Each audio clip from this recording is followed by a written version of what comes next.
జై శ్రీరామ్. ఒకసారి వీడియో చూడండి.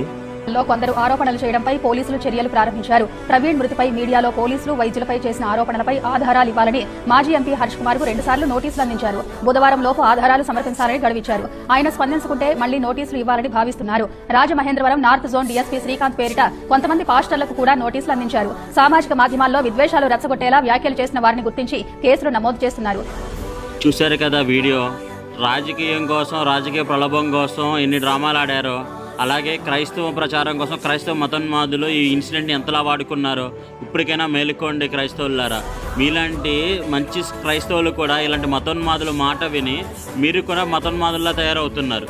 నిజంగా ఇది హత్య లేకపోతే యాక్సిడెంటా ప్రభుత్వం తేల్చిద్ది, కానీ వీళ్ళ స్వార్థం కోసం దాన్ని హత్య అని ఎన్నో ఆధారాలు ఉన్నాయి, మా దగ్గర అయ్యున్నాయి ఎంతమంది ప్రచారం చేశారో మీకు తెలుసు. దయచేసి ఇప్పటికైనా కళ్ళు తెరుచుకోండి. గొర్రెల్లాగా వీళ్ళ మాటలు విని వీళ్ళ మాయ మాటల్లో పడకండి. ఒకసారి మంచి చెడు మీరు కూడా చూసి తెలుసుకోండి. జై శ్రీరామ్.